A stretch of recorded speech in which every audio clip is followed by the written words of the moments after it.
Image. Image formats are used to store visual content like photos, wallpaper, screenshots, or icons and logos. There are actually tons of image formats, but the most common ones are JPEG, PNG, GIF, SVG, and WebP. Let's start with JPEG, or JPG, which are actually the same thing. The reason you sometimes see JPG instead of JPEG is because Windows systems in the past could only handle 3-letter file extensions, therefore the letter E was excluded.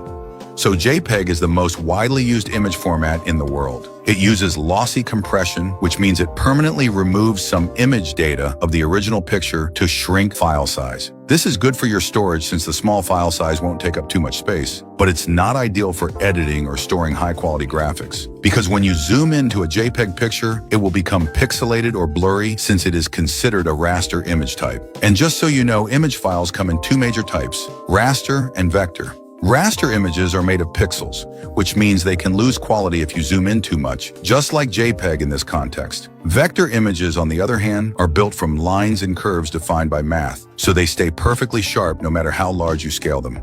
Next is PNG, short for Portable Network Graphics.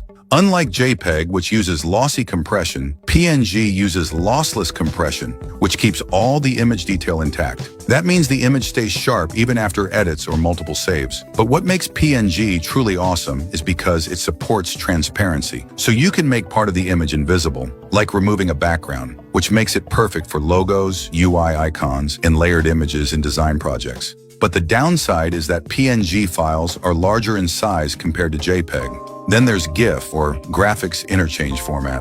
What made GIFs unique is their ability to show simple animations. They're widely used for memes or reaction clips, but they often look grainy or pixelated because GIFs only support 256 colors.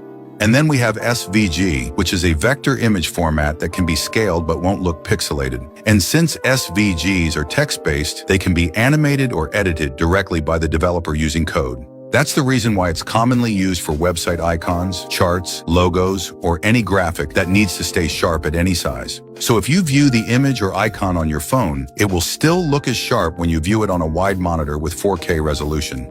And then there's WebP, a relatively new format created by Google specifically for the internet. It combines the compression of JPEG to keep file sizes small with the transparency support of PNG. That makes websites load faster, which is why it's starting to replace JPEG and PNG on modern sites. But the weakness is, not every app or platform supports it yet. Document. Document formats store all kinds of written content, like essays and reports to presentations and spreadsheets. The most common ones you'll see are DocX, PDF, TXT, PPTX, and XLSX. DocX is the most widely used format today, the default for Microsoft Word. It's used everywhere, from school assignments to office reports and official documents. It's easy to open and edit, which is why it's the go-to format almost everywhere. The only downside is when you share it cross-platform, the format or layout of the documents might look different. For your information, before the DocX format existed, there was DocFile extension, which is the older format used by Microsoft Word before 2007. So this doc format created larger file sizes and was more likely to be corrupted and couldn't be opened if something went wrong, like when you have an electricity outage or sudden force close. But with DocX, Word can often recover part of the file, even if something is broken, giving you a chance to still open and save your work. Next is PDF, which stands for Portable Document Format. Unlike Word files, PDFs are designed to look the same on every device. Even when zoomed in, the layout, fonts, and clarity stay exactly the same. That makes them ideal for things like scientific journals, ebooks, reports, or any document where layout consistency matters. But PDFs also aren't as easy to edit as Word files. You'll need special tools like Adobe Acrobat Pro. Another method is just to convert the PDF to DocX format to make changes more easily. And then we have TXT, the simplest and most lightweight type of document file. It's basically like Microsoft Word, but literally just a text with letters and numbers that can be used for simple notes. However, this is actually useful as software logs in your PC as well, which is basically a software's small note of its activity. And TXT is also used by programmers to write simple code or scripts before changing it to Python or JavaScript later. Next one, we have PPTX, that's used in Microsoft's PowerPoint presentation format. Like Doc and DocX, the X version is the newer standard. These files are used to create slideshows, the kind you see in classrooms, conferences, or pitch meetings. They're completely customizable and support charts, text, images, videos, and transitions, and it has tons of templates as well. And finally, there's XLSX, the spreadsheet format used by Microsoft Excel. It can do budgets, schedules, charts, and even automate reports with built-in scripts. Each sheet has over 1 million rows, so you can use it for simple work or even for more elaborate one like data analysis. But this versatility comes with a steep learning curve because you'll need to understand complex formulas, pivot tables, and many more. Audio. Audio formats are used to store sound, like music, voice recordings, or sound effects. The most widely used and recognized audio formats today are MP3, WAV, FLAC, M4A, and OGG. Let's start with MP3, short for MPEG Audio Layer 3. It's the most widely used audio format in the world, and like JPEG and images, MP3 uses lossy compression as well, which means it permanently removes parts of the audio to shrink the file size. To be exact, MP3 cuts out frequencies that most people can't hear, especially those above 16,000 Hz. Also, if there's a background sound that gets masked by a louder one, it will be removed as well. That's how the compression of MP3 works. MP3 files also come in different bit rates, like 128, 192, or 320 kilobits per second. The higher the number, the better the sound quality, but also the larger the file. 128 kilobits per second was common back in the early days because it saved a lot of space, but it can sound muddy or flat. But these days, the 320 kilobits per second is preferred by many listeners because it sounds much clearer. Next is WAV, short for waveform audio format. WAV files are uncompressed, meaning they store audio in its purest form without any quality loss, and WAV also has high compatibility with any kind of software or operating system. These two reasons are what make it perfect for professional music production or detailed sound editing. But since they're uncompressed, WAV files are huge. A single audio file can be dozens of megabytes. That's why they're usually only used during the editing process, not for casual listening or sharing.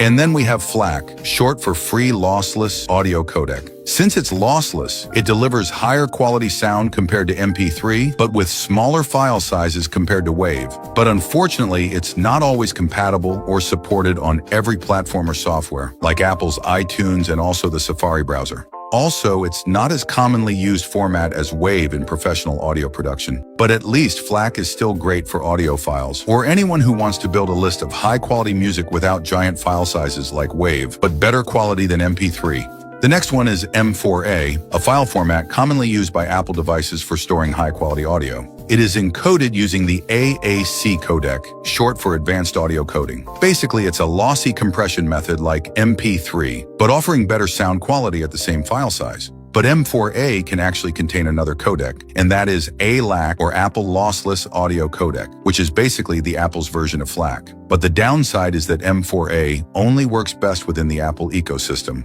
So non-Apple users often convert it to MP3 to make it compatible on their audio player or software.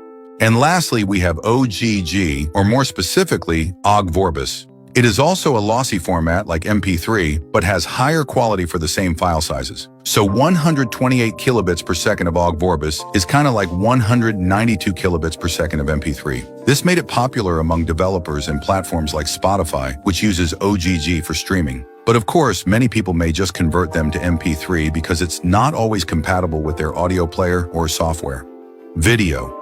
Video formats are used to store both visual and audio data in a single file, like when you film with your phone, screen recording, or movies. The most widely used video formats include MP4, MKV, MOV, AVI, and WebM. Let's start with MP4, short for MPEG 4x14. This is widely supported across all platforms on any device, which makes it the most popular video format in the world. It usually contains video encoded with the H.264 codec, which balances good quality and small file size. Oh yeah, just a quick note about this H.264 codec thing. Most videos you record or watch are processed using codecs like H.264 or H.265. So the H.264 is the most common one and works on every device. It's not the greatest, but it gives decent quality like MP4 in this context. The other one is H.265. It gives you better quality with a smaller file size, but it usually only exists in high-end devices because it needs more processing power. So if you've got a flagship phone and you want to record in 4K, the file size won't be that big compared to the average phones. The next format is MKV, short for Matroska Video. It's designed to store many things in one video file, like multiple audio tracks in different languages and multilingual subtitle files. It's the favorite among video collectors and those who watch downloaded content with subtitles. But you also need media players that support MKV format, such as VLC, because a normal video player may not be compatible with MKV. Now we move to MOV, Apple's proprietary video format that's originally designed for QuickTime. You'll often see this format on Apple devices, especially when editing using Final Cut Pro. MOV files offer sharper and clearer quality compared to MP4, and this is because they use higher bit rates and less compression. However, that also means much larger file sizes. And since it is not as widely supported as MP4, it's mainly best suited for use within Apple's ecosystem only, which is why many people also convert it to MP4 for easier sharing or storage. Then there's AVI, which stands for Audio Video Interleave. This format was developed by Microsoft back in the early 90s and usually paired with software like Windows Media Player and Windows Movie Maker. Since it's an old format, AVI files can't compress as efficiently as modern formats, so it's gonna be bigger in size and lower in quality. So yeah, now it's already been replaced by the modern formats like MP4. And lastly, we have WebM, a video format developed by Google specifically for the web. It's like the video version of WebP, lightweight and built to load fast on websites. That's because it uses modern codecs like VP9 instead of H.264 to keep the quality high while shrinking the file size. So videos can stream faster and use less data. You'll often see it used on web browsers when opening YouTube, Reddit, and Discord. Compressed.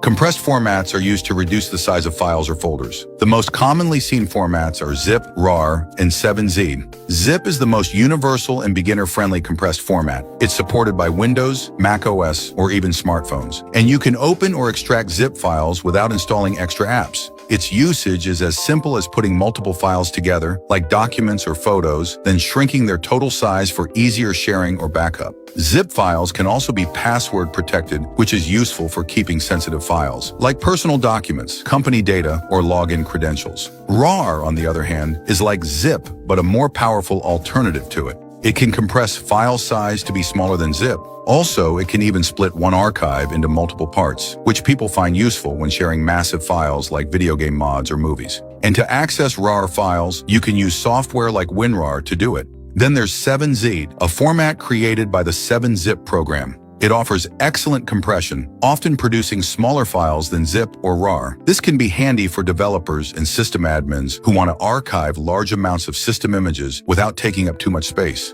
In the past, you needed to install software like 7-Zip on a PC or Z-Archiver app on Android to open or archive a file in 7Z format. But after Windows 11 update in 2024, Microsoft actually added 7Z support when you right-click on a folder.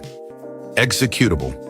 An executable is a type of file that tells your computer to perform specific actions, like launching a program or installing software. There are many, but the most well-known is EXE, short for executable itself. It's the standard format for launching programs on Windows. Almost every software installer, launcher, or game on Windows uses EXE. You download something, double-click, and a pop-up will show up. However, since XEs can do literally anything, they can also run malware. Usually it came from cracked software or game mods. So when you install them, the EXE of that software can actually contain malware like ransomware or a keylogger, so it gets installed along with it.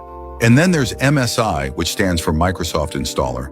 It's another format used to install programs, drivers, and updates on Windows. But just like XE files, MSI files can also carry malware, such as installing backdoors that let hackers secretly access your device and bypass security entirely. And lastly, we have APK, or Android Package. This is the file format used to install apps on Android devices. Whether it's a game, a tool, or anything, it all comes packaged as an APK. When you download from the Play Store, it's generally safe. But if it's downloaded from random websites, not so much, because usually it's a Trojan disguised as an app, which allows the hacker to steal your data. Web. Web formats are file types that are used to build, display, or support the content of a website. For example, like HTML, CSS, and JavaScript. But these are completely different from the file types you usually see. Normally, you see your files in Gallery, Music app, or File Manager on your computer. But web formats are data and scripts that exist on the server instead of your internal storage. Just in case you want to see them, you can just go to any website and then right-click. After that, you can choose Inspect. And finally, you can see the codes that I've told you about. And to make it